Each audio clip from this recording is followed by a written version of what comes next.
इतना सम्मान देने के लिए। अभी आपने अपनी परंपरा के अनुसार सभी प्रेमी भाई बहनों ने बड़े प्रेम भाव से जो भी राजस्थान का ये सम्मान अपने भाव से दिया, उसके लिए बहुत बहुत आप सबका आभार। आज का ये जो सुंदर अवसर हमें मिला है, सत्संग संतों महापुरुषों के जीवन का निचोड़ होता है। ऐसे तो आप पुस्तकों में, धर्मों में, शास्त्रों में, ग्रंथों में, पोथियों में सब कुछ पढ़ सकते हैं, पर आज आपके जीवन में आप अपने जीवन के लक्ष्य के नज़दीक कैसे पहुंचेंगे। आज के इस कलयुग के बड़े भारी महादौर में, जहाँ अलग अलग तरह की परेशानियां हमारे जीवन में उलझी हुई हैं, कहीं समय की व्यस्तता है, कहीं जीवन में बड़े बड़े तरह तरह की उलझन हैं, कामकाज की तकलीफ़ें हैं, घर की तकलीफ़ें हैं। ऐसे में हम अपने बाहरी जंजाल से जीवन को शांति की तरफ कैसे ले जा पाएंगे। ये एक छोटा सा मार्ग संतों महापुरुषों के सत्संग का निचोड़ होता है। आप अपने जीवन में आज कैसे लाभ पाएं, इस बात को समझना बहुत ज़रूरी है। कई बार मुझे आश्चर्य होता है, मैं बहुत से लोगों को देखता हूं जिनके जीवन में वर्षों वर्ष गुजर गए हैं सत्संग में आते हुए। कई बार हम बड़े गर्व से भी कहते हैं, हम तो 20 साल पुराने सत्संगी हैं, 30 साल पुराने सत्संगी हैं। और फिर भी मैं कहना चाहता हूं कि अगर आप 20 साल पुराने सत्संगी हैं तो आप उसी क्लास में क्यों हैं जहां 20 साल पहले थे। अगर आप अपने बच्चों को स्कूल भेजें और वो 20 साल से एक ही क्लास में रहें तो आपको क्या खुशी होगी। आप तो कहेंगे ये तो स्कूल ही गलत है, यहां तो पढ़ाने वाला ठीक नहीं है, बच्चे में दोष है, कुछ ना कुछ तो गलत है। अगर कोई इंसान एक ही जगह लगा रह जाए, उससे आगे ना बढ़े, कोई विकास ना हो, उन्नति ना हो, जीवन में बदलाव ना आए, तो उसके लिए वाहवाही नहीं दी जाती। पर फिर भी हम क्योंकि एक बहुत बड़ी भूल का हिस्सा बन गए हैं, इसलिए हमने आज के समय में सत्संग को कुछ और समझा हुआ है। गुरुवाणी इस बात को बड़े अलग तरीके से कहती है, का मत कोई भ्रम भूले संसार, गुरु बिन कोई न उतरस पार। तुम्हें अपने जीवन में गुरु की आवश्यकता है, पर गुरु का मतलब ये नहीं है कि तुम्हें गुरु जी से मिलना है, उन्हें देखना है, उनके चरण स्पर्श करने हैं, उनसे लेन देन का व्यवहार रखना है। ये गुरु से मिलने की बात नहीं की गई है। गुरु से कैसे मिलना है कि आप अपने जीवन में जहां रुके हुए हो उस बात का कुछ हल जानने की कोशिश करो। और हल चमत्कार के रूप में भी नहीं आएगा। आप मंदिर में गए, जल चढ़ाया, फूल पत्री चढ़ाई और ये उम्मीद करके उल्टे चल दिए कि हमें अब जीवन में चमत्कार होगा। संत हमें यही समझाना चाहता है, हमारे जीवन में गुरु से मिलना, गुरु के सानिध्य में बैठकर जीवन को संवारने की प्रक्रिया है। हम जहां हैं और जहां चाहते हैं उसके बीच का सफर तय करना है। अगर आज हम किसी ऐसी जगह फंसे हुए हैं जहां से जीवन में बड़ा दुख नजर आ रहा है, या तो संसार की चिंताओं में हैं, कर्म बड़े भारी हैं, लेना देना नहीं छूट रहा है, जिसे देखो संसार में वो हमसे कुछ न कुछ अपेक्षा लगा के बैठा है, कहीं न कहीं हम संसार के इतने बड़े भारी कर्जे में फंसे हुए हैं और हम चाहते हैं हमारा जीवन बदल जाए। तो ये कैसे होगा, ये हमें गुरु से जानना पड़ेगा। हमें उसके पास बड़ा सम्यक भाव से जा करके उससे अपनी इस समस्या से हम कैसे उबरेंगे उसके लिए तैयार होकर जाना पड़ेगा। अर्जुन कहते हैं इसके लिए तुम्हारे जीवन में भ्रम तुम्हारी बहुत बड़ी बाधा बनेगा। तुम्हारा अपना मन, तुम्हारी अपनी सोच बहुत बड़ी बाधा बनेगी। तुम गुरु के पास जाओगे जरूर, पर अपने मन मुताबिक चीजें करना चाहोगे। तुम जाओगे गुरु जी के पास, गुरु जी तुम्हें कुछ समझाना चाहते होंगे, पर तुम कहोगे मेरे हिसाब से काम हो जाए। वो मेरे तरह से चलने की प्रक्रिया बहुत बड़ा भ्रम है। जीवन में संत हमें हमारे जीते जी, हमें हमारे जीवन काल में, हमारे जीवन से हर दिन हमें एक नई दिशा में ले जाने के लिए तत्पर करना चाहता है। अगर आज आप यहां हो और कल का दिन आज से बेहतर नहीं हुआ, तो फिर आज और कल में कुछ अंतर नहीं रहा। महाराज जी बड़ी सुंदर बात कहा करते थे, तुम कल भी आए थे, एक साल पहले भी आए थे, 10 साल पहले भी आए थे, और सोच के देखो अगर तुम्हारे मुंह से निकलने वाले वचन एक जैसे रहे हों, तब भी तुम परेशान थे कि जीवन में ये दुख वो दुख, आज भी वही परेशानी, हर दिन तुम एक ही दुख कहो, तो इसका मतलब है या तो तुमने अपने दुखों का निवारण करना शुरू नहीं किया, या तुम अपने दुखों से हटना नहीं चाहते हो। ये दुख तुम्हारे जीवन का हिस्सा बन गए हैं। स्वामी रामकृष्ण परमहंस की जीवन की बड़ी सुंदर एक घटना आती है। एक बार एक शराबी गया उनके पास, कहने लगा महाराज मैं सब कुछ करके थक गया, शराब नहीं छूट रही मेरी।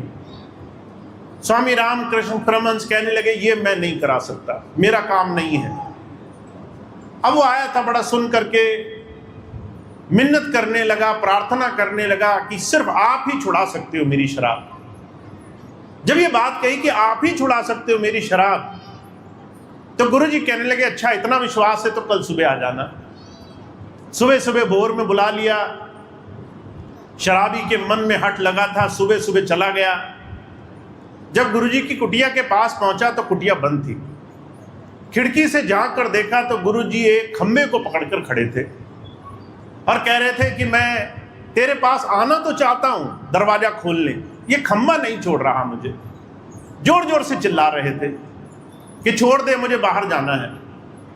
अब शराबी हंसते हंसते लोटपोट हो गया, कहने लगा ऐसे ना समझ को गुरु बना लिया, जो कह रहा है खंबा मुझे पकड़कर बैठा है। खंबा भला किसी को पकड़ सकता है? समझना आप इस बात को, क्या संसार की तकलीफें, परेशानियां, दुख, कष्ट, क्लेश ये हमारे जीवन को पकड़ सकती हैं? उनमें कोई क्षमता है कि हमारे जीवन को पकड़े? जब ये बात गुरुजी ने कही कि मैं अगर खंबे से बंधा नहीं रह सकता, तो तुम तुम्हारी बुराइयों से बंधे कैसे रह सकते हो? तुम तुम्हारी शराब से बंधे कैसे रह सकते हो? तुम तुम्हारी विकृतियों से, बुराइयों से बंधे कैसे रह सकते हो? या तो तुम छोड़ना नहीं चाहते या तुम जीवन को बदलना नहीं चाहते। महाराज जी कहा करते थे संत हमें जीवन दर्शन का ये सबसे बड़ा पाठ सिखाना चाहता है। अगर कल में, आज में, 10 साल पहले में कोई फर्क नजर ना आ रहा हो, जो पहले थे वैसे ही आज हम हो, तो इसका मतलब है ये भ्रम नहीं छूट रहा। और गुरु नानक देव जी महाराज कहते हैं गुरु से मिलने का लाभ तभी होगा जब तुम अपनी बुराइयों को, अपनी विकृतियों का इलाज जानने के लिए तैयार हो। तुम गए अपने गुरु के पास, तुमने अपने जीवन का सब कुछ निकाल कर रख दिया उसके सामने, मुझे जो जो कष्ट है सब बता दिए तुमने। फिर तुमने पूछा मुझे इससे बचने का तरीका क्या होगा, मैं तैयार हूं उस पर चलने के लिए। आप जो कहोगे वो बात मैं करने को तैयार हूं। आप अगर कहोगे कि मुझे अपने जीवन को बदलना होगा तो मैं तैयार हूं। आप कहोगे कि मुझे अपने मन को बदलना होगा तो मैं तैयार हूं।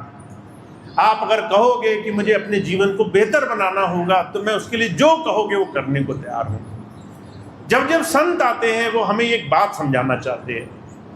हमारे जीवन में, हमारे हिंदू धर्म शास्त्र में कभी भी भाग्य शब्द का जिक्र नहीं किया गया है, हमेशा प्रारब्ध का जिक्र किया गया है। हमारे जीवन में हम अपने जीवन को कैसे चलाएंगे ये 2 चीजों से मिलकर बंधा है। कुछ ऐसा जो परमात्मा ने पहले लिख दिया है, और दूसरा उसके लिए कर्म फल जो हम अपने जीवन में उसको करने के लिए करेंगे।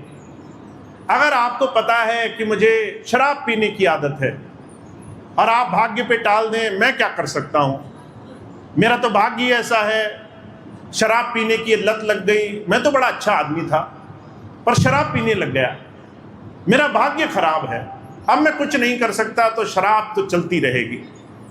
महाराज जी कहा करते थे ये आधी सोच है। तुमने ये मान लिया कि जीवन में जो हुआ वो तुम्हारे बस में नहीं था, पर अब तुम चेत गए, होश में आ गए, तुम्हें समझ में लग गया कि जो तुम कर रहे हो उससे तुम्हें दुख मिल रहा है। अब तुम्हें अपने जीवन में उससे बचने के लिए कुछ कर्म करना होगा, कुछ ऐसे काम करने पड़ेंगे जो एक एक कदम तुम्हें तुम्हारी बुराइयों से बचाएं। आज के समय में, इस कलयुग में, जितना भी संसार आप देखते हो सिर्फ भाग्य को मानता है। हर एक इंसान अपनी विकृतियों को संभाल लेता है, अपनी बुराइयों को, अपनी कमियों को, अपनी तकलीफों को बचा कर रखता है, कभी उससे छूटने के लिए कर्म नहीं करना चाहता। और जब जब संत आए उन्होंने कहा तुम्हारे जीवन में कर्म ही तुम्हारे दुखों से छूटने का रास्ता होगा। कर्म प्रधान विश्व रचि राखा, जो जस कीन तास फल चाखा। कर्म प्रधान था, इसीलिए तुम्हें संसार में इस जन्म में आना पड़ गया। अगर तुम्हारे कर्म प्रधान नहीं होते तो तुम सुख दुख में नहीं आते। अगर कर्म प्रधान नहीं होता तो तुम्हारे जीवन में जो तुम्हें मिल रहा है वो नहीं मिल रहा होता। ये तुम्हारे ही कर्म है, कभी तुमने किया तो तुम्हें अपने जीवन में इस चीज का भोग भोगना पड़ा। हुजूर कहा करते थे, धृतराष्ट्र अंधा था, एक दिन कहने लगा मुझे 100 जन्मों की याद है, मैंने कोई बुरा काम नहीं किया फिर भी मैं अंधा हो गया। मैंने अपने जीवन में 100 बच्चे खो दिए, मेरे जीवन में जो हुआ ये परमात्मा ने मेरे ऊपर अत्याचार किया। मुझे तो 100 जन्मों की याद है, मैंने कोई बुरा काम नहीं किया था। जब ये बात कही तो भगवान कृष्ण ने उन्हें थोड़ा सांत्वना देने के लिए थोड़ी सी मदद की उनकी, और 100 जन्मों से और पीछे देखने के लिए उन्हें थोड़ी सी उभार शक्ति दी, अनुभव दिया। धृतराष्ट्र ने 105 जन्म पहले देखा, 100 जन्म तो देख सकता था और 5 जन्म पीछे देख पाया। जब उसने देखा 105 जन्म पहले वो एक राजा था, वो जंगल में शिकार करने गया, अंधेरे में 2 चमकती हुई चीजें देखी। उसने सोचा ये तो हिरन होगा, उसने तीर निकाला और जो है चमकती हुई चीजों में तीर डाल दिया। वो कोई ऋषि थे, साधना कर रहे थे, उनको जब कष्ट हुआ तो मन से, अंदर से निकला कि जिसने ये मेरे साथ दुराचार किया वो भी अंधा होगा। धृतराष्ट्र को अंधा बनना पड़ा 105 जन्म के बाद। हुजूर कहा करते थे तुम नहीं जानते तुम्हारा कौन सा कर्म तुम्हारे जन्म में तुम्हारे कब सामने आ जाएगा, तुम कब क्या कर रहे हो वो कब तुम्हारे सामने तुम्हें भोगना पड़ जाएगा। तुमने आज किसी को, किसी अच्छाई, किसी बुराई, किसी लेन देन के कारण, संसार में किसी से फायदा लेने के कारण कुछ भी किया, तुम्हें नहीं मालूम तुम्हारे जीवन में किया हुआ कौन सा कर्म तुम्हारे सामने आ जाएगा। पर कहते ये कर्म ही है जो तुम्हें तुम्हारे जीवन में भोगने के लिए, जीवन में मनुष्य जीवन का एक अवसर मिलता है कि तुम इन्हें काट लो, इन्हें पूरा कर लो, पर साथ साथ तुम्हें ये मौका दिया गया, ये अवसर दिया गया कि तुम सोचो कि तुम्हारे जीवन में जो हो रहा है अगर वो अच्छा नहीं हो रहा तो उसे कैसे बदला जा सकता है।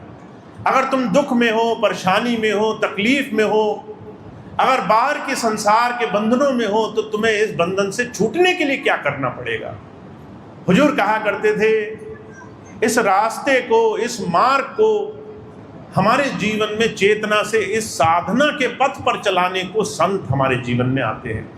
हुजूर कहा करते थे भक्ति ऐसे नहीं होती, भक्ति सिर्फ भगवान का नाम लेने से नहीं होती। अगर आप भगवान का नाम लेने लगो तो हुजूर कहा करते थे संसार में भगवान का नाम लेने वालों की कमी नहीं होगी।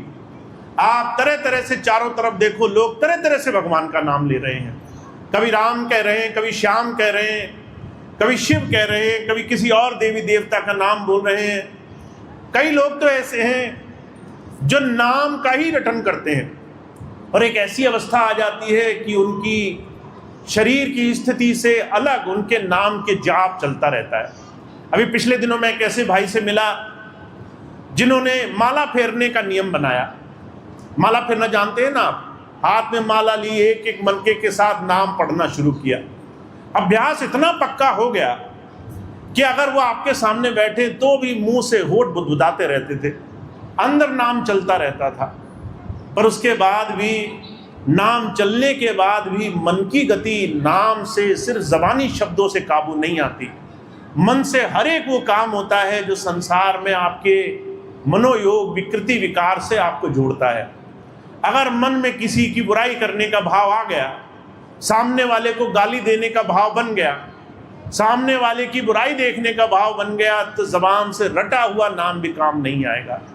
इसलिए हुजूर एक बात कह रहे हैं, इस बात का ध्यान रखना, जीवन में सिर्फ परमात्मा का बाहरी नाम रटना काफ़ी नहीं है। हमारे जीवन में नाम रटना काफ़ी होता तो सारी संसार, सारी सृष्टि नाम रट रही है।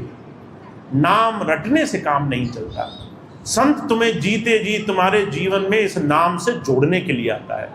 तुम्हें अपने जीवन में हर एक वो काम जो तुम्हें तुम्हारे जीवन में अंतर उस प्रभु से जोड़ दे, उसके लिए अपने जीवन को बदलना जरूरी होगा।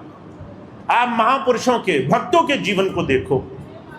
मीराबाई ने जब नाम लिया तो उसने नाम सिर्फ जबान से नहीं लिया था। अभी कोई एक भाई मीराबाई का शब्द पढ़ रहे थे। अगर महापुरुषों के शब्द भी आप दोबारा पढ़ो तो आपको पता चलेगा वो सिर्फ शब्द पढ़ नहीं रहे हैं, वो जो है मिन्नत कर रहे हैं, वो करुण पुकार कर रहे हैं। वो कहते हैं, सदगुरु पैया लागू नाम लखाए दीजो रे। वो अपने जीवन से, अपने आप से, अपने जीवन के सारे अस्तित्व से प्रार्थना करने में लगे हुए हैं कि हे प्रभु, मेरे पास संसार की किसी भी चीज़ से मेरा कुछ काम नहीं बन रहा, संसार मेरे किसी काम नहीं आ रहा, न रिश्ते नातेदार मेरे काम आ रहे, न धन मेरे काम आ रहा, न रुपया पैसा, न संपत्ति। मैं हार मान चुका हूँ। मैं प्रार्थना करता हूँ और मैं प्रार्थना अपने अंदर से करुण पुकार, विरह इस बात की करता हूँ कि मुझे सिर्फ तुम्हारा एक भरोसा मिल जाए, एक तुम्हारा सहारा मिल जाए।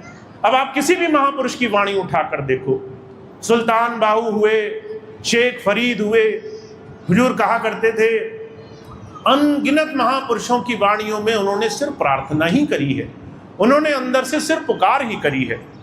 गुरु अर्जुन देव जी महाराज हुए, उनके जीवन की घटना आती है। उनके पिता वो मौजूदा गुरु गद्दी पे थे और गुरु अर्जुन देव जी महाराज सेवा किया करते थे। तो उनके भाइयों ने देखा कि अर्जुन देव जी महाराज को पिताजी बड़ा प्रेम करते हैं, तो पिताजी को कह सुन करके अर्जुन देव जी महाराज को दूर कहीं सेवा पे भिजवा दिया। अब गुरु अर्जुन देव जी महाराज दूर चले गए। रोज विरह से, प्रेम से जितनी देर बैठते तो मोटे मोटे आंसू बहा करते थे उनके।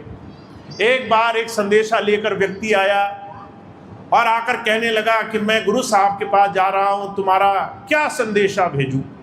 गुरु अर्जुन देव जी महाराज को कहने लगा कि मैं तुम्हारे गुरु को तुम्हारा क्या संदेशा लेकर जाऊं, क्या मैं कह दूं तुम्हारे गुरु को, तुम क्या कहना चाहते हो। तो गुरु अर्जुन देव जी महाराज भीगी आंसू से कहने लगे, गुरु गुरु गुरु कर मन मोर, गुरु बिना मैं ना ही हो। बस इतना कह देना, मेरे अंदर अब कुछ बचा ही नहीं है, मेरे अंदर सिर्फ गुरु नाम की एक रटन लगी हुई है। मैं 24 घंटे गुरु नाम की ध्यान में लगा हुआ हूँ, मुझे अपना अस्तित्व नहीं नजर आ रहा है। मुझे ये समझ में आ गया कि संसार की कोई चीज़ मेरा साथ नहीं देगी, दुनिया का कोई काम मेरे काम नहीं आएगा, दुनिया धीरे धीरे मेरे हाथ से फिसल जाएगी, जीवन समाप्ति की तरफ आ जाएगा और मैं कुछ नहीं कर पाऊंगा, मैं अपनी ताकत से एक पत्ता नहीं हिला पाऊंगा। मुझे ये बात समझ में आ गई है। इसीलिए मैं बस ये कहना चाहता हूँ कि हे गुरु, तेरे बगैर मैं कुछ नहीं हूँ, तेरे बगैर अस्तित्व नहीं है मेरा। तो हुजूर कहा करते थे, संतों के जीवन को जब आप देखेंगे, जिन महापुरुषों के पास हम चले जाते हैं, हम कई बार स्वामी जी के पास गए, कई बार महाराज जी के पास गए, हम सोचते हैं जाना काफ़ी है, हम सोचते हैं अपनी पुकार रख देना काफ़ी है। पुकार में भी हम संसार की चीज़ें मांग लेते हैं, दुनिया की चीज़ें हम मांग लें, इतना काफ़ी है। और उन्हीं महापुरुषों के जीवन को देखो तो उन्होंने दिन दिन रात रात प्रार्थना करी है, उन्होंने करुण पुकार करी है। जब प्रार्थना करी है तो आंखों से उन्होंने प्रार्थना करी है। हुजूर कहा करते थे, ऐसा प्रेम गुरु हमारे और आपके अंदर जगाना चाहता है। आपके जीवन में आपको गुरु शब्द, देह, बाहरी स्वरूप, सिर्फ बाहरी जामा ना दिखाई दे, आपको गुरु आपका प्रेम का स्वरूप दिखाई दे। आप जब उसकी याद करो तो सिर्फ प्रार्थना निकले अंदर से, सिर्फ अंदर से करुण पुकार निकले, सिर्फ अंदर से उससे कुछ पाने की चाह निकले। और इसीलिए मैं सिर्फ एक ही बात कहता हूँ। अभी कुछ दिन पहले एक भाई आए मेरे पास, कहने लगे भैया जी नाम दे दो। मैंने कहा तुम बेईमानी करोगे, नाम दूंगा तुम्हें। तो कहने लगे कैसी बेईमानी? मैंने कहा 5 मिनट आंखें बंद करके बैठोगे और जो तुम्हारे दिल में आएगा मांगने लगोगे। 5 मिनट बैठोगे कि गुरुजी मैंने तुम्हें 5 मिनट दिए, तुम्हारे लिए 5 मिनट निकाले, और उसमें भी अपने लिए मांगने में लग जाओगे कि घर दो, पैसा दो, दौलत दो, बच्चे ठीक करो। तुम 5 मिनट नहीं दे पा रहे हो गुरु को, बिना अपने बारे में सोचे। तुम 5 मिनट नहीं दे पा रहे हो उसकी याद में लगा करके। तुम 5 मिनट अपने आप को उसके ऊपर नहीं छोड़ पा रहे हो। जब तुम ऐसे स्वार्थ को सामने रखकर उसे याद करते हो तो गुरु को ठगा नहीं जा सकता है। हुजूर कहा करते थे, गुरबाणी भरी पड़ी है बाणियों से कि संत को, महापुरुष को, ईश्वर को कोई ठग नहीं सकता है। हम सोचते हैं हम भगवान से ठगी कर लेंगे, हम जाते हैं उसकी याद में, हम उसके लिए फूल पत्ती, बेल पत्र, नारियल, तरह तरह की बाहरी चीज़ें लेकर जाते हैं और कहते हैं हे प्रभु ये 10 रुपये का सामान तुम्हारा, और बड़े बड़े खजाने हमें मिल जाएं, ऐसी हमारी उपलब्धि हो, ऐसा हमारा काम बने। मैं भी आपको छोटी सी घटना बताता हूँ, आंखों देखी घटना। मुझे लखनऊ में एक बहन जी मिली, आकर कहने लगी भैया जी मैं जो है सिविल सर्विस की तैयारी कर रही हूँ, सरकारी नौकरी मिल जाएगी मुझे तो जो है मेरे घर में बहुत सबको समृद्धि मिलेगी। तो मैंने कहा इसमें क्या तकलीफ है? कहने लगी कई एग्ज़ाम दे चुकी, पास नहीं हो पा रही हूँ। तो कहने लगी मुझे बस आपसे यही प्रार्थना करनी है कि आप मेरा ये एग्ज़ाम क्लियर करा दो। यहाँ तक तो ठीक था। फिर कहने लगी मैं पहले महीने की तनख्वाह आपको दूंगी।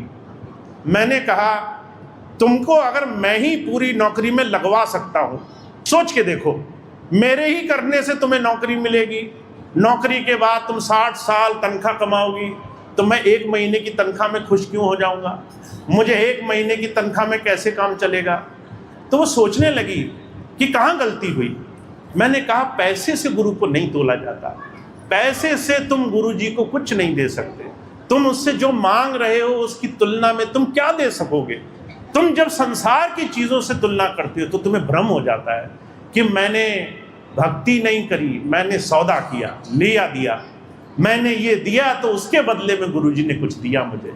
हुजूर कहा करते थे संत तुम्हें शरणागत सिखाना चाहता है। तुम भूल जाओ तुम्हारे पास देने योग्य कुछ है, तुम ये कहो कि मैं ही हूँ, तुम्हें अपने आप को ही अर्पण कर सकता हूँ, और मैं अब अपने आप में जो भी हूँ, जैसा भी, भला बुरा अच्छा जैसा भी हूँ, मैं तुम्हारी शरण में आ गया, मैं बस इतना हो सकता हूँ। तो संत हमें हमारे जीवन में हमें अर्पण करने की, हमें अपने आप को गुरु को देने की राह पर ले जाना चाहता है। हम अपने आप को ही गुरु को दे सकते हैं कि हे गुरु मैं तुम्हारी शरण में आ गया, मैं तुम्हारा हो गया, मेरे पास कुछ नहीं है देने के लिए, मैं जो हूँ अच्छा बुरा ये सब कुछ तुम्हें मैं समर्पित करता हूँ, तुम मुझे अपने जीवन में स्वीकार करो, मुझे अपनी तरह से रखो। जब हम ऐसे गुरु के साथ जुड़ते हैं तब हमारे जीवन में काम बनता है। तो जो कहा करते थे आप इस भूल में मत रहना, संसार में जो हजारों लाखों लोग तरह तरह से बाहरी दिखावे से परमात्मा को रिझाने में लगे हैं, उनका ये बाहरी दिखावा कहीं काम आएगा। जितना भी लोग स्वार्थ से तरह तरह से भगवान को ठगने की कोशिश करते हैं उतना उल्टा ठगे जाते हैं। जितना ज़्यादा सौदेबाजी करते हैं उतना ज़्यादा सौदे का शिकार होते हैं। जितना ज़्यादा परमात्मा को पैसे से तौलते हैं उतना ज़्यादा वो तौले जाते हैं। आप हमेशा भक्ति से, प्रेम से उस प्रभु को पाने की कोशिश करना। और जो कहा करते थे उसकी एक ही छोटी सी पैमाइश है, आपका कितना समय आप उन्हें दे सकते हो। अगर आप उनसे कहते हो मैं प्रेम करता हूँ तो उसकी सिर्फ एक पैमाइश है कि आपका समय कितना है उनके लिए। महाराज जी एक बड़ा सुंदर सा उदाहरण फरमाया करते थे, आप अपने बच्चों से प्रेम करते हो, आपके घर में छोटा बच्चा हो जाए और आप कहो कि मुझे इस बच्चे से बड़ा प्रेम हो गया है, तो वो प्रेम कैसे नापा जाएगा? कि आप उस बच्चे के साथ कितना समय गुजारते हो। अगर आप उस बच्चे को दूर से देखो, पास भी ना जाओ, कहो ना मेरे पास उठाने की फुर्सत है, न खेलने की फुर्सत है, न इस बच्चे का कोई काम करने की फुर्सत है, पर प्रेम में बहुत करता हूं, तो कोई आपकी बात मानेगा नहीं। लोग कहेंगे ये तो ज़बानी खर्च है, सिर्फ ज़बान से बोल रही है, प्रेम कर रहे हैं, पर जो है जब तुम उसको समय ही नहीं दे सकते तो प्रेम कैसा। हुजूर कहा करते थे प्रेम की एक ही परिभाषा है, प्रेम बराबर समय खर्च करो। कितना तुम समय खर्च करोगे जिससे तुम्हें प्रेम है, जिसके साथ तुम्हारा प्रेम है। अगर हम कहते हैं हमारा प्रभु से प्रेम है तो कितना समय दिया, हिसाब लगाओ, दिन में कितना समय दिया। अगर तुम्हारे पास 5 मिनट समय दिया तो अपने आप से झूठ मत बोलो कि बहुत प्रेम करते हैं, फिर तुम छोटा प्रेम करते हो, कम प्रेम करते हो। मैं ये नहीं कहता करते नहीं हो, पर बस 5 मिनट बराबर करते हो। तुम्हारा 10 मिनट किसी और में प्रेम है, तुम्हारा 1 घंटा किसी और में प्रेम है, तुम्हारा 23 घंटा किसी और में प्रेम लगा है। तुम्हें नींद से ज़्यादा प्रेम है, तुम्हें खाने पीने से ज़्यादा प्रेम है, तुम्हें कपड़ों से ज़्यादा प्रेम है, तुम्हें दुनिया की वस्तुओं से ज़्यादा प्रेम है, पर तुम्हें अपने मालिक से, उस प्रभु से, उस सद्गुरु से सिर्फ 5 मिनट का प्रेम है। हो सकता है वो 5 मिनट का भी पूरा ना हो। तो संत सिर्फ हमें अपने जीवन में थोड़ा सा अस्तित्व के नज़दीक ले जाना चाहता है कि झूठ बोलने से तुम्हारा उद्धार नहीं होगा, अपने आप से झूठ बोलना बंद करना पड़ेगा। हमें अपने आप से सच बोलना शुरू करना पड़ेगा कि हम प्रेम करते हैं, इसमें कोई दो राय नहीं है, हम प्रेम नहीं करते, पर हमारा प्रेम बस 5 मिनट वाला प्रेम है, हमारा प्रेम बस लेन देन वाला प्रेम है। सच बोलो, और जब आप सच बोलोगे तो आपको जीवन में उस प्रभु से जुड़ने का भाव पैदा होगा। आपको इस समझ में आएगा कि जिससे हम सब कुछ पाना चाहते हैं उसको हम देना कुछ नहीं चाहते, उसको हम अपने जीवन से कुछ भी देने को तैयार नहीं है। और जब हमारा ऐसा भाव बनेगा तभी वो प्रभु राजी होगा। जब संत की जब महापुरुषों की, जब हम प्रभु प्राप्ति योगियों की बात करते हैं तो हम ऐसे महापुरुषों की बात करते हैं जिन्होंने अपना जीवन दिया है, जिन्होंने अपना सर्वस्व दिया है। कबीर साहब ने कहा है कि कबीरा हर की झोपड़ी गल कटियन के पास, कहा जिन्होंने अपने जीवन में उस प्रभु की याद में जीवन गुजारा है, कहा जिन्होंने उसकी याद से अपना जीवन गुजारा है, वो अपने जीवन में सारी चीज़ें उस प्रभु की याद में जोड़ने को तैयार हो जाती है। तो हमें और आपको एक छोटा सा भाव समझना है, जितने भी लोगों ने संसार में प्रभु के लिए प्रेम जगाया है, और यहाँ आप सबको गिन लो, इसमें जो तीर्थ कर रहा है, जो मंदिर जा रहा है, जो तरह तरह से उपवास कर रहा है, जो तरह तरह से उस परमात्मा का नाम ले रहा है, या फिर हम जो गुरु भाव से जुड़े हैं, हर एक वो व्यक्ति जो उस प्रभु को कैसे भी याद कर रहा है, वो कितना समय दे रहा है, कितना उन्हें मन से अंतर से प्रेम कर रहा है, इससे जुड़ने की स्थिति का पता चलेगा। तो आप बहुत भाग्यशाली हैं, जीवन में आपको गुरु के सानिध्य में बैठकर जीवन को निखारने का अवसर मिला है। इस बात से कभी दुख मत मनाना कि तुमने जो किया वो अभी कम किया। इस बात का मन में भाव रखना कि अभी हम जो नहीं किया वो कर सकते हैं, जो अभी तक नहीं किया उसको करने की चेतावनी हमें मिल चुकी है, जो हमें समय मिला है उसको सही से गुजार सकते हैं। जो पहले छूट गया, पर जो आगे चाहिए उसको करने के लिए हमें रास्ता है, अभी हम उसको कर सकते हैं। हमारा एक एक दिन हम संवार सकते हैं, और बहुत ज़्यादा सोचने की आवश्यकता नहीं है। बस इतना सोचो, आज का जो आधे दिन का समय हमें बचेगा उसमें हम कितनी याद गुजार पाएंगे। सत्संग खत्म होगा और सत्संग से लेकर रात सोने तक जो आधा दिन बचेगा उतना कितना संभाल पाएंगे। बस आधा दिन संभालना है आज का। आधे दिन में अगर तुमने याद पूरी जोर पे रखी, ध्यान बना कर रखा, तो तुम ये दिन जीत गए आज का। कल फिर से कोशिश करनी है। हर रोज अगर थोड़ा थोड़ा गुरु से प्रेम बनाते चले, थोड़ा उनकी याद बनाते चले, थोड़ा उनकी तरफ ध्यान रखा, थोड़ा ईमानदारी रखी कि हम जो उसको समय देते हैं उसमें बेईमानी नहीं होनी चाहिए, उसमें पूरे प्रेम भाव से उसकी याद होनी चाहिए, तो आप गुरु से दूर नहीं हैं। गुरु की नज़दीकी, उसका सानिध्य, उसका प्रेम आपको जीते जी महसूस होने लग जाएगा। आप जो भी मुझसे बात कहते हैं कि मेरा भजन नहीं बनता, मेरा ध्यान नहीं बनता, मैं रुका हुआ हूँ, मैं आगे नहीं बढ़ पा रहा, वो सारी चीज़ें इस छोटे से भाव से आपके जीवन में बनने लग जाएंगी। तो आपको इससे ज़्यादा मैं क्या बता सकता हूँ कि आपको अपने जीवन को, अपने हर दिन को थोड़ा बहुत ईमानदारी से देखना पड़ेगा। अगर कल का दिन और आज का दिन एक जैसा है, इसका मतलब कुछ बदला नहीं है। कल से आज का दिन बेहतर गुजरा, हमने जो भी किया उससे ज़्यादा याद आई, ज़्यादा प्रेम जुड़ा, ज़्यादा ध्यान रहा, ज़्यादा शरणागत हुए, तो हमने आज का दिन कल से बेहतर गुजार लिया, कल से बेहतर हमारे जीवन की अवस्था हो गई। तो हजूर कहा करते थे, इस बात का ध्यान रखो, तुम्हारे जीवन में भाग्य तुम्हें बस उतना ही देगा जितना तुम्हारे जीवन में लिखा है, पर अगर तुम कुछ नया पाना चाहते हो तो तुम्हें अपने जीवन में ये बहुत सुनहरा अवसर मिला है, तुम इसमें कर्म शामिल करो, नए कर्म जमाओ, नए काम शुरू करो। अगर तुम चाहते हो खूब भजन बने तो थोड़ा सा समय ज़्यादा निकालो, 5 मिनट से थोड़ा सा ज़्यादा समय निकालो जिसमें उसकी याद सच्चे दिल से बन सके, थोड़ा सा ज़्यादा उसे समय दो, थोड़ा प्रेम उसकी तरफ ज़्यादा रखो, थोड़ा पुकार और प्रार्थना पक्की रखो। जब आप थोड़ा सा भी अपने जीवन में ईमानदारी से उसकी तरफ बढ़ते हो तो आपको फिर प्रभु से जोड़ने से कोई नहीं रोक सकेगा, कोई उससे आपको दूर नहीं कर सकेगा। तो आप बहुत भाग्यशाली हैं, जीवन में ऐसा अवसर मिला है कि आप कैसे अपने जीवन में प्रेम से गुरु को अपने जीवन में, अपने हृदय में, अपने अंतर मन में समा सकते हो, और उसके लिए आपको इससे सुंदर अवसर नहीं मिलने वाला है।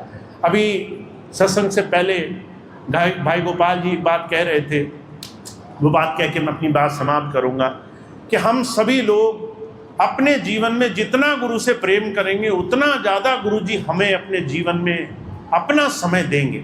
गुरु हमारे प्रेम से हमें समय देता है, बाकी चीज़ों से समय नहीं देता है। और अभी इसका जीवंत उदाहरण मेरे सामने हुआ, बरेली का जिक्र है। बरेली में कई बार बहुत से लोग आसपास के सत्संग मांगते हैं कि हमें सत्संग मिल जाए, कई बार महीने में मांगते हैं, कई बार हफ्ते में मांगते हैं। तो हमेशा समय को देखते हुए मुझे कहना पड़ता है कि समय कम है, अभी नहीं हो सकता, 1 महीने 2 महीने 4 महीने बाद जब समय मिलेगा तो मिलेगा। ऐसे में एक भाई आए, मैंने देखा उस भाई ने, वो आए और जो है उन्होंने कहा कि भैया जी आप हमें समय मत देना सत्संग का, आप जिस रास्ते से जा रहे हो वहाँ 5 मिनट हम खड़े मिल जाएंगे, आप 5 मिनट हमारे लिए रुक जाना। अब हमने उसको कहा ये 5 मिनट तो दिए जा सकते हैं, हम एक रास्ते से जा रहे हैं दूसरी जगह पहुंच रहे हैं, 5 मिनट देना तो संभव है। अब हम गए तो देखा वो 5 मिनट अकेला नहीं आया, जहां वो मिलने के लिए पहुंचा था वहां उसने पूरा गांव जमा कर दिया, सारे लोगों को लेकर आया। जब हमने पूछा इतने सारे लोग इकट्ठे कैसे हो गए, तो कहने लगा ये भाई रात भर जा करके सबको जगा कर आया है। कह रहे भैया जी से मिल लो, बड़ा सुंदर मौका मिलेगा तुम्हें, यहाँ पर जो है दर्शन होंगे, इतने बजे दर्शन होंगे। उसने रात भर उस गांव को सोने नहीं दिया, रात भर गांव को जगाया, सुबह सुबह लोगों को वहाँ सड़क के किनारे गांव से बहुत दूर पहुँचा दिया, सारे लोगों को दर्शन कराया, एक एक को मिलाया, एक एक से बात कराई कि इसकी ये परेशानी, उसकी वो परेशानी, भैया जी इसकी सुन लो, भैया जी उसकी सुन लो।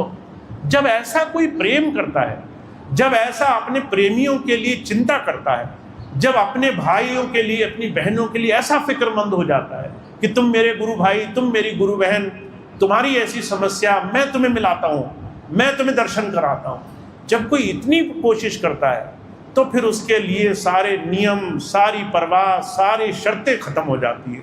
और आपको आश्चर्य होगा, जहाँ लोगों को साल साल भर समय नहीं मिला सत्संग का, वो भाई ऐसा भाई निकला जो 1 महीने में 2-2 सत्संग करा कर ले गया, 2-2 बार वो अपने गांव, क्षेत्र, कस्बों में लोगों के यहाँ ले गया, जो ऐसी ऐसी जगह ले गया जहाँ पर आप कल्पना नहीं कर सकते। एक छोटी सी घटना और सुनाता हूँ मैं उसकी। हमने उससे कहा कि भाई हम जब रास्ते से जाएंगे तो 1-2 ही घर हो पाएंगे। तो उसने सुबह 5 बजे का हमारा समय था जाने का, उसने 5 बजे गांव में सारे सत्संगी भाई बहनों को उठा करके रखा, सारे भाइयों को कहा भैया जी ऐसे तुम्हारे यहाँ नहीं आएंगे, तुम्हें अपने घर की सफाई करनी पड़ेगी, तुम्हें अपने घर को सुंदर बनाना पड़ेगा। उसने रात भर कोशिश कराई ताकि लोग इस भाव को समझ सकें कि आखिर में गुरु की याद से जुड़ना क्या होता है। मैं सिर्फ ये बात आपको इसलिए बता रहा हूँ, एक तरफ हम भी हैं जो कई बार इस बात को बड़ा आसानी से ले जाते हैं कि प्रभु की याद कितना साधारण हो सकती है, कितना आम बात होगी कि हम उस परमात्मा को याद करें। एक तरफ वो भी हैं जो कहते हैं कि परमात्मा की याद भर आ जाना जीवन में कितनी बड़ी चीज़ होगी, कितनी कीमती चीज होगी कि उसके बाद सोना, खाना, पीना, सुख सुविधाएं सब बेकार है, सारी चीजें किनारे रख करके लोग दूसरों के लिए सेवा कर रहे हैं। तो आप जिस दिन प्रेम से अपने जीवन में अपने लिए, अपने प्रेमियों के लिए, अपने गुरु भाइयों बहनों की, उनकी भलाई के लिए जीवन में थोड़ा सा भी तत्पर हो जाओगे, उस दिन आपकी एक छोटी सी भी, हुजूर कहा करते थे, तो जो है स्वामी शिवदयाल सिंह जी महाराज ने कहा है, जब जब चोट पड़ी दुखन की, तब तब डर डर भजन की यारी, देखो दया मेहर सतगुरु की, उसी भजन को मान लिया रही। कि हमारे जीवन में हमें जब कष्ट हुआ, परेशानी हुई, तकलीफ हुई, हमने तब उस परमात्मा को याद किया, और परमात्मा की दया देखो, गुरु की कृपा देखो, उसने जो है उसको भी भजन में जोड़ लिया कि तुम तो तकलीफ में थे तब याद किया, वो कहता है चलो याद किया, ये भी भजन में जोड़ लेते हैं, ये भी तुम्हारा भजन मान लेते हैं, तुमने भजन किया होगा। तो जो कहा करते थे, गुरु इतना दयाल होता है, वो प्रभु इतना दयाल होता है, जो हमारे भूले बिसरे, हमारे छोटे छोटे प्रयास भी गिन लेता है। हम अगर थोड़ा सा भी प्रयास करें उसकी तरफ, तो वो उसको खाली नहीं जाने देता। तो आप और हम बहुत भाग्यशाली हैं, जीवन में बहुत कुछ करने का मौका मिला है, पर इसको नीरसता से मत गुजारो, इसको उदासीनता से, इसको ढीले होकर मत गुजारो, क्योंकि समय आपके हाथ से निकल जाएगा। आप सिर्फ शिकायत करते रह जाएंगे, आप सिर्फ ये बहाने बनाते रह जाएंगे, हम क्या करें, हम बहुत दुखी थे, परेशान थे, तकलीफ में थे, हमने ये नहीं किया, वो नहीं किया, और आपके हाथ से सुनहरा अवसर आपके हाथ से निकल जाएगा। आप सिर्फ देखते रह जाएंगे कि आपके जीवन के आगे से सारी वो कृपा ऐसे ही निकल गई और आप सिर्फ किसी बहाने में रह गए। तो हमारे जीवन में ऐसा सुंदर गुरु की कृपा को पाने का मौका मिला है, पर उसके लिए सिर्फ एक ही तरीका है, खुद के लिए भी करो, साथ साथ उसके लिए भी करो जिसके अंदर गुरु प्रेम बसा है, जिसके अंदर उस प्रभु की याद जमी हुई है, उसके लिए भी जीवन में प्रयास करते रहो। तो ऐसा सुंदर रास्ता है स्वामी जी का, आप बस थोड़ा सा उसमें समय दें, थोड़ा सा उसमें ध्यान लगाएं, थोड़ा सा अपने प्रेम और आस्था जगाएं, जिससे आपके जीवन में गुरु की याद आपके जीवन को पलटने का काम करने लग जाए। तो इतनी बात कह के मैं अपनी बात समाप्त करूंगा। आज का सत्संग कार्यक्रम समाप्त होगा।